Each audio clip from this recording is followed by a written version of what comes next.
Why can't I hear her? I can't hear you. Okay, you can hear me, but I can't hear myself. I don't know what's happening.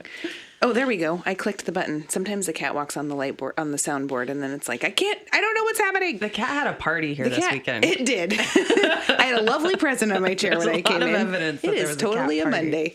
I have Sierra Lauder here this morning from the Tillamook Chamber. Hello. Hi, Lisa. Thanks for having me.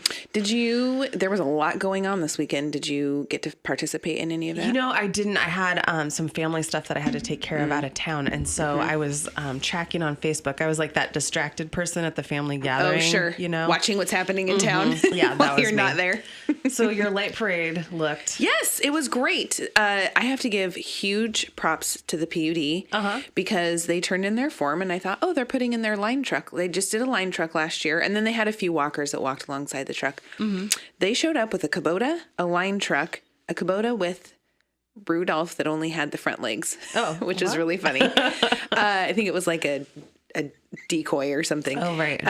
They had a line truck, a Kubota, a car, and like 40 people, 30 or 40 people. It was awesome. That's they did so cool. Yeah, and we had the Boy Scouts that were in it. They did great. Donnie Burden was in it, although he was driving by and asked what was going on in his big tow truck, the big white tow truck. Maybe less intentional of a He entry. was, there's a light parade. Went down Ivy, down front, came back up by the Pelican and hopped in line behind the PUD. So He'll he be was ready a lovely, next year. Yes, I know. I'm going to have to go down there next year and be like, all right, well, What now are we going to do? Right. You got to keep doing it. I'm all for just the sort of tumbleweed of lights on the back, like off the hook. Wouldn't that just be? Oh, yeah. That's sort of how I'm feeling about decorating. Like it could just be this. That would be kind of funny. Tumbleweeds of lights. Yeah, in just our one front big yard. gigantic National Lampoon ball of light type of thing. Yeah. That would be pretty funny. It's like that time of year where, and it happens every year that we talk about this between Thanksgiving and Christmas, how it's like so fast, but it's already creeping up at our house, and we have like this one thing we have to do before we get the tree in. And of course, like we didn't do it this week, you know, do you have this? And, I'm having for the first time in my life, the keeping up with the neighbors kind of complex. I have these great neighbors who, have all these creative ideas, and they have already decked out their house. Yeah. No, I have seen pictures of it. I have never seen it in person. You should just spell out the word ditto with an arrow on and point it to their house. Yeah. Imagine this on my house. Or light ball tumbleweeds. Yes, or that. Could happen. All right, we're going to talk about chamber things, though. Although you guys are having your downtown sweepstakes is happening right now. Right, yeah. So we started that at the beginning of October, and it runs through to December 31st. Well, to the last week of December. And then we'll do a grand prize drawing at the end. So everybody who enters... because December 31st is a Monday. Right. So it'll really be, what is that then? Through the 29th. Well, the 29th is Saturday. Oh, but you guys aren't open on Saturdays, right? So yes, it'll be the 28th. And so what will happen is we'll be collecting all these entries throughout this whole 3-month period of time. And we'll put them all in one big pot. And then there's a grand prize drawing after the 1st, after Tuesday the 1st. And that grand prize winner gets $1,000 of downtown bucks. That's sponsored by U.S. Bank, which is the second year they've sponsored, and we really appreciate that investment they've made in downtown, both in the expansion that they've done and the revitalization of their space. Yeah. And the way that they kind of keep showing up to the plate with sponsoring these sweepstakes and just different things that they're involved in. Sure. So we're happy to have that downtown dollar piece. One of the things we changed this year, if you come and enter, last year it was just put your name, the business you shopped at, and how to get a hold of you, basically. This year we're also asking for just how much you spent, if you feel comfortable telling us that. Which allows us to kind of, we want to be able at the end to say like, hey, here's what we know. People have spent, $15,000 or whatever. So are you kind of keeping, if people want to give that, are you keeping track of that information? Yeah. Oh, that's really cool. And so it is really cool. It won't be perfect, and it's not even really an accurate reflection of what people are spending downtown. Right, but it's still kind of a fun number to track. Yeah, yeah. And what we know is that even if every entry were $1 entry, what we know is at the end of this sweepstakes that there will be $1,000 that gets spent downtown because of this prize that U.S. Bank is putting up. Right. So we feel really good about the sweepstakes for the attention that it draws to the shopping the shopping options that are downtown, but also for that $1,000 that it just brings in from the generosity of U.S. Bank. Yeah. So, and it's super easy to enter. Oh, I it's so know easy. I have, and it doesn't have to be like, my purse is full of receipts from Pacific and Sunflower Flats and Safeway and Fat Dog. I mean, I've got a lot of receipts in my purse because I don't clean it out very often. Right. But I could very easily dig into my purse and find one from like a week ago when I went to Pacific for dinner, and it does not have to be that day. It doesn't have to be. It can be kind of any time. We're only open Monday through Friday, and so we know that if you came and shopped on Saturday and you show up on Monday and you shopped Monday, we're going to give you one for Saturday too. We're not, we'll let you get two on Monday. Right. Because we weren't there Saturday. Supposed to be only one entry a day. Right. But you could go in every single day. And there are people, we've got this, we're open about 9:00 and 9:05 every day that doorbell rings. So there are some, I'm curious, has Michelle won this year? Has she entered? She has entered. She has not. She has a reputation to uphold. Right. Well, I wondered if this is going to be her year for the big one. So she has not entered, won one of the weekly drawings yet. Oh, yeah. Michelle Bradley won several last year. She's very lucky at the chamber. Yes, she is. So, yeah. Cool. So there's that. So can I pivot off Michelle Bradley to cash in on her fun reputation as one of the people who's coming with us to Portugal? Oh, yes, do. Good segue. Yeah. Thanks, Michelle. Even though she didn't do anything. Thanks for being so loyal to the chamber. So she's going to join us in Portugal. That trip, it's not too late if you kind of had some things change in your life and suddenly are like, man, that trip could work out. It could be so fun. I'm actually making eye contact with you right now. You're avoiding my eye contact. I am. Lisa. It's not at a good time for me. That's fair. And so I own a business that makes it hard. Right. Yeah. If you want to do it in August, sure. I'll let Justin know. Okay, next year in August. If you could plan around my schedule, that would be great. Sure. And if we do that, let's go to Italy because my husband's part Italian. I want to go. All right. See, this is how Italy, August 2020. This is how it all happens. Yeah. You really just have to call the chamber and say, "Hey, I want to go here." We're easily directed. So we're leaving March 15th of 2019, which is just a few months away, and we're going to Portugal. It's a 10-day trip. It's going to be beautiful and awesome. And the more that I am doing my homework about being ready to go, the more excited I am about going. It's not too late to get on board. We do have some openings left. And the early registration period has ended. But Go Ahead, who's the company that we're traveling with, is very generous about kind of working with people. So give me a call if you want to learn more about that. The phone number at the chamber is 503-842-7525. Or you can shoot me an email at Sierra, SIERRA, at tillamookchamber.org. Or stop in, drop off a receipt for the sweepstakes, and then have a little chat. Right. Yes. Anytime. You're welcome. And you've been having fun on Facebook posting different articles about Portugal. So if you are listening and you're like, oh, that sounds interesting, but I'm not really sure what that's about, you can go on the Facebook page. Or, I mean, obviously you could Google it too, but... Right. Yeah. I have come across some really fun articles. One of the things that I thought was really interesting about it was something I was reading was talking about, it was a man who'd traveled there recently, and he was saying how if you're into uncomfortable walking surfaces at any expense, you'll really enjoy the artistic patterns of the cobblestones. And it's like, so I was like, I am interested in breaking an ankle for art. What does that look like? I was going to say, that's a very interesting spin on the way to say that that's a little uneven surface, but it's probably really cool looking too. It's really cool. And part of why I've been looking at these Portugal things so much is that's going to be the theme for the banquet. And so do you need to do, before I do another segue? I was looking at the time. You're good. Okay. I'll cut you off if I need to. So, the banquet is coming up on the 19th of January. And the last few years we've themed off of our travels. So a few years ago we did China. Last year we did Ireland. Yeah. This year we're doing Portugal. And so just in kind of figuring out what the decorations are going to look like. So not only are the Portuguese very kind of renowned for this cobblestone art layout that they do. They're sort of the original home of the umbrella canopy installations. Have you seen that art project where they and in general they love to hang things in the air, so they sort of take advantage of those relatively narrow streets, like swaths of fabric and things, all kinds of things. Yeah, so the streetscapes there are just really pretty and colorful, bright. Yeah, and they have some really great just different art installations throughout all of the cities that we'll be traveling to on our trip, and murals and those kinds of things. And we have an extra day built in that makes this tour different than other tours that you might get from this company. And my plan for that extra day is to spend it going to all of the corners of the city that are kind of have these like blocks and blocks of these huge murals on the sides of these stucco buildings. Yeah, it's going to be amazing. So if you sign up, you are welcome to spend that free day with me in Lisbon. A day with Sierra. Looking at murals. Yeah. Yeah, I'll bet they're really pretty, though. I mean, just the pictures are gorgeous. Oh, it's totally wild. So.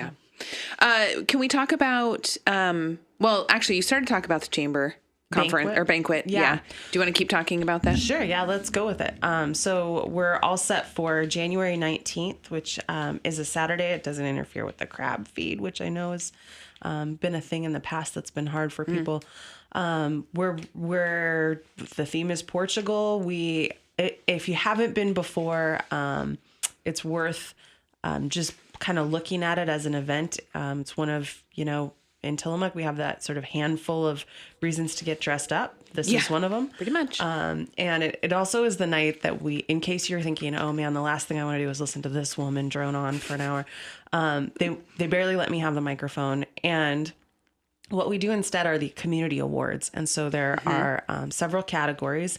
There's large business of the year, business of the year. And that's for businesses with more than 10 employees. Small business of the year, which as you might have guessed is for businesses with less than 10 employees. There's development project of the year. So that is kind of an organization or business or property owner that's made a big improvement. So, and I haven't actually seen the nominations that have been made yet, but the ones that are in my brain are like the cheese factory would be Kimmel's food cart would be an obvious one. Yeah. The highway project is of course one that's close to my heart. And beef and brew, I think would fall into that. So it's within the last year. So it's projects that were completed in, or substantially complete, if you wanted me to make that joke, in 2018. And so development project of the year is one. Citizen of the year is another one, which is always probably the one that is the most likely to bring tears to my eyes. And then this year we actually are doing a new one, and it's program of the year, and or I think program of the year is what we wind up calling it, or project of the year. And it's basically the sort of the catch-all category. The vision for this category is what we've seen in the past is these nominations that have been made for really worthy activities, but they haven't made a lot of sense because we haven't had a category that really fit them. Sure. And so the example that I always use, and the thing that really stirred this for me is that last year, we saw Derek Josie get nominated, and the nomination was really about his Facebook page, Tillamook Dairy Farmer, which is a really interesting, dynamic Facebook page. If you're on Facebook and you don't follow it, it's worth checking it out. He's really kind of built this identity that's not Derek Josie. I mean, it obviously is his voice and all of those things, and his face. But it's not about him personally. It's about his story as a dairy farmer and his experience in that role. And so what we saw was, that we had this handful of these amazing Citizen of the Year things, and he didn't win, and not to say that that he should have, say that the wrong person was chosen. But what we saw was that the nomination was really about his project. And it was a missed opportunity to recognize his project. Sure. And so we needed a place to look at those projects that fall through the gaps. And looking around the community, there's just a a zillion of these. And the idea is that they could be big or small. It could be, we had a kid this year in the YMCA does a itty bitty soccer clinic, which is like the cutest thing in the world for 2 to 4 year olds or something. Oh, I can imagine. Right. So there's an example of a program that you might say. Yeah. But you might also say like the Oregon Coast Football Club, OCFC, like look at the amazing things that they've done. Like they're a program, not a business or, or a project Exactly. So they would fall into that category. Cool. So it's really this catch-all. I'm really excited to see how it's played out. And while I don't know who the nominations are, we've been sort of getting the count because we want to make sure that we have a sufficient number. Sure. Are we telling the story that the nominations have been open? And I know we've gotten a lot in. So good. So people are responding to that opportunity. Good. And the way that process works, just because I always like to make I was going to ask, so I'm glad you were going to say. The chamber staff does not, the chamber only creates the space for this to happen. And we want to make sure people know that it's happening. The nominations come in, they go into a stack. There's a nomination committee that we kind of gather up, and that's she doesn't know this, but she's the chair of the committee, Suzanne Weber. Yeah. Mayor Weber. And then it changes every year, and it's made up of past winners and kind of community leaders that are unaffiliated directly with the chamber. And so the chamber doesn't make decisions about who the winners are. And then the nomination committee reviews all of those nominations, makes their decisions. And then we obviously kind of have to know to get the awards done. But we do our best to really make that as top secret as possible. And then that awards piece is really the star of the banquet. That's kind of what we focus on, is just running through the awards and talking about all the nominees. And we do have a silent auction, and we have a short live auction. The Y really does the live auction the best in the county, and so we do not try to compete. That. No, but we have a handful of items that are really awesome items, and Brett Herleman comes out and MCs for us and does a great job making people feel guilty, so they support us. Good job, Brett. So feel free to come on down and eat too much and feel guilty. Oh, I should talk about the food too, because we do a kind of weird food thing. If you've been to these different, if you're looking for reasons to get dressed up and you've been to these dinners, ours is set up a little bit differently. We reach out to all of the restaurants in the county and sort of invite them to participate. So it's sort of like a professional potluck. And Nelia from Pacific Restaurant helps us build a menu with kind of suggested potluck items. And then she is sort of the central organizer of that catered experience. Bless her. Yeah. Because I can imagine that's a lot of work. Oh, yes. It is not a small task. But it's a great event for that sense, because you kind of get this. She usually does the appetizers, and then you'll have this main course that's, 25 different things from different restaurants. Fun. And it's all kind of on the same theme. Yeah, it's never been a bummer. So. Yeah. Are tickets on sale now for the banquet? They are on sale now. I think I know that Tammy has been just trying to move just hundreds of envelopes across her desk and out into the mail. So if you haven't received one yet, you can call the chamber office 503-842-7525 and talk to Tammy about how to buy tickets. We don't do them online because we offer several tiers of options. You can buy single tickets, you can buy a table, and then there's a sponsorship there's kind of these different levels you can come in at. And Tammy is the keeper of all of that coordination. Cool. See, look, I'm going to take a break. You took a pause. I was looking like, it's 9:51. Are you ready to go to work? Tillamook Motor Company has huge discounts on commercial vans plus 0% financing for up to 72 months. Ford Transit vans stand head and shoulders above the competition. Configure the cargo doors to suit your job with a cargo box floor that is flat with near vertical sides for maximum usable space. Choose from a wide range of products designed to suit different trades, cargo dividers, multi-racks, bulkheads, and sliding platforms. Use your imagination to create one hardworking vehicle designed with you in mind. Take a test drive today at Tillamook Motor Company on the friendly corner of 5th and Main in downtown Tillamook. Tillamook Motor Company, a better place to do business. I'm talking with Sierra Lauder this morning from the Tillamook Chamber, and you guys have a Sip and Shop event coming up. Next Friday. And we started Sip and Shop in January of this year. So this will be the first time that we've done it in December. It's a pretty fun evening. It's really, one of the events that I would say is most driven by the businesses. We didn't come up with this idea. We had a business owner that approached us about like, what do you think about putting this together? And we definitely, work hard to try and get the promotion together and coordinate the pieces. And I would say that as fun as it is to come out and cruise around downtown and have the option to grab a glass of wine at your favorite shop, the real advantage is that businesses are staying open a little bit later than usual. So it's from 5 to 7 on Fridays. Not every Friday. It's usually the second Friday of the month. And that's true this month. I think December 14th. Is that what you're looking at? Yep. So from 5 to 7, everybody stays open later. And offers some kind of adult beverage. Sometimes it's beer, sometimes it's wine. Sarasota's, who is not going to be on the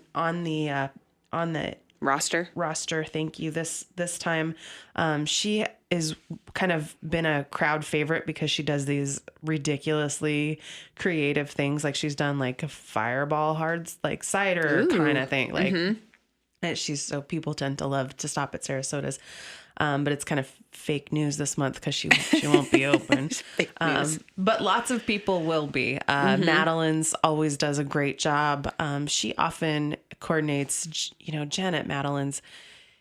If there's a downtown business that you want to stop and talk to the proprietor of, Jennifer just does such a good job of being really thoughtful and invested in everything she brings in the store. She they really have such cute stuff in there. Such cute stuff. She loves to work with local crafters, artisans, and that's true. So she often will have Nehalem Bay Winery in with their wine. I don't know if that's her plan this month or not. And a new business I did not realize walked by the other day. Oh, the hot dog place is gone, and there's an art gallery in there now. Christy Lombard Pottery. It was like one of those, when did that happen? Type of thing. She, I am so excited to have her. She has some really cool scene. Stuff in the window. Yeah, and when you walked by, was it probably in the evening? And she made it was I did see it on Saturday when I was running back and forth tree lighting and light parade. But when I walked the first day that I saw it was in the daytime. Cool. And she's trying to keep consistent hours now. So she's a professional artist. She makes all of that pottery, and she had reached out looking for studio space. She just needed a place to kind of put her kiln. Yeah. And we wound up being able to help her connect with that land owner and secure that space. And so she's now keeping retail hours. But she's like a person whose stuff is kind of contested to get into galleries around the country, and is extremely well known. So we feel very lucky to kind of host her. And it's really driving by or looking like it's so pretty to see it. And she's a very distinctive style. And it's the whole gamut of price ranges, that of things that you can kind of walk in and be like, wow. But when I was just in there the other night chatting with her, she has these great necklaces. And so I might be doing a little stocking stuffing for myself in that. I was going to say, you can't tell your significant other. He can't listen, can he? I don't know. And so, so she's got all kinds of really cool stuff in there, and her kilns are in there. And so when you go in, she will be working. You'll get to see her in action. And she loves to talk about, she was a teacher for a long time, and she loves to talk about the process and her process. So, her hours are, she's, I looked her up on Facebook real quick. Tuesdays and Wednesdays she's closed, but then she's open the rest of the week, 12 to 5. So you can go in maybe on your lunch break. And it's funny because I was thinking, but wait, I swear she was open, and she was, because she went to farmer's market on Saturday and then opened up the shop after for the tree lighting and light parade. Yeah, she had been talking about wanting to be able to do that and be downtown. Which the light parade, there were people lined up. Cool. Like on Main Street. We've never seen that before. Usually it's just everybody over on Laurel. So that was probably cool for her too. There was like a huge crowd right across the street from her. I know, so she was worried about how she was going to get back and get unloaded in time. So that's awesome that all worked out. Yeah. So she'll be open for Sip and Shop. So if you... oh, yeah. There's another good opportunity. Right. That's a great time to Which go is nice. I was going to say, we're running out of time, but Sip and Shop is nice because if you work and maybe you only get a half an hour lunch or you work like 10 to 5 and you don't get a lunch or whatever those legal laws are, I don't know. But those stores being open after 5 is great. Right. Because you can get a little Christmas shopping done. You can get a little Christmas shopping done. Other times of the year, it's interesting. There's some new Facebook groups for moms. Have you seen those? And kids and Sip and Shop has gotten a lot of traction in those groups about here's a fun thing. Like we can take some time and it gives people an opportunity to do some, just taking time for themselves kind of thing. Yeah. So, so it's a great night downtown. We'd love to see you. December 14th. December 14th, and we're open till 7. The chamber is? The chamber will be open that night, until 7. But then all the other, businesses. Yeah. And I'll make sure I talk about it next week. And I usually list out all the people participating, the businesses, so that people can know. Thanks, Lisa. Hey, thanks for coming in this morning. Yeah, thanks for having me. Absolutely. Let's see. Tomorrow we'll have County Commissioner Bill Bartline here. Don't forget senior meals, 11:30 at St. Mary's by the Sea in Rockaway Beach every Monday, Wednesday, and Friday. Also noon every weekday at the Kayawanda Community Center in Pacific City, as well as the Tillamook Senior Center at 4th and Stillwell. Cost is $3 for seniors and $6.75 for everyone else. Tonight, Monday Musical. You guys are still selling tickets, aren't you? Yes. Yeah. Monday Musical has their Winter Cultural Event Series concert at 7 o'clock at Tillamook High School. Presidio Brass will be playing a holiday concert. Tickets are available at mondaymusicalclub.com or at the Chamber or at TLC Fiber Federal Credit Union. This is kind of a fun thing. On Wednesday, a Las Vegas certified Elvis Presley impersonator, Mark Stevens, will be performing live at Five Rivers Assisted Living starting at 4 p.m. That's on Wednesday. It is open free of charge and to the public. All ages go listen and relive the king of rock and roll. Isn't that kind of fun? Yeah. He was at Mornings on Main Street and telling us about that. Oh, really? Elvis coming. Does he live here? Not Elvis, but the director. Oh, okay. I was going to say, wow, I didn't know that we had an Elvis impersonator in the house. Friday, the Tillamook Regional Medical Center is hosting an internationally acclaimed violinist, Jamie Gorge, I think, at the Tillamook High School Auditorium. That is at 7 p.m. And Saturday, the Tillamook Community Chorus is holding a concert at the Methodist Church. I did not look up what time that is, but I believe it starts at 7 or 6. I will find out for tomorrow. And super fun, the Tillamook Coast Derby Dames is playing this. That's the roller derby. They're playing Hood River Alter Egos at the Tillamook High School gym on Saturday at 5 o'clock. Doors open Are at you 4. supposed to say playing? I don't know. What are they bouting? What is it called? Smashing? I'm sure that there's some sort of more active verb that I will ask Sadie. the person. No, I will actually ask Jazzy because I see her tonight. Oh, right. Yeah, I don't know. It's about, right? Isn't that what they call it? About? Yeah, because the bout starts at 5 p.m. So in Canada, is it a boot? That's all I got. Thanks. I have some Canadian friends, and I will ask, how would you pronounce this? So you can get those tickets at the Chamber also. Or at Eventbrite, Nehalem Bay Wastewater Agency. And yes, or at the door. Yeah. That's fun. If you don't know what roller derby's about, go check it out. It should be a fun little and they're thing always to do recruiting. They're a fun group of girls, and I think they're always looking for yes, new and Sadie, victims. who does our news and also works at the Chamber, is in there. Yeah. I don't remember what her name is, but it used to be Slady, but it's something cooler now. Gotcha. Birthdays? Yeah. Jazzy Vic Lauder / Jaybird. We're not sure. She is also... I think she gets 3 birthdays if she has 3 names. Well, happy birthday 3 times then, Jazzy. Sierra, thanks again for coming in this morning. Chelsea Yarnell, it's her birthday. Oh, it is? Oh, I'm not friends with her on Facebook. Maybe I need to change that. Yeah. So sorry, Chelsea. Happy birthday to you as well. Thanks, Sierra, and thank you, Tillamook, for listening.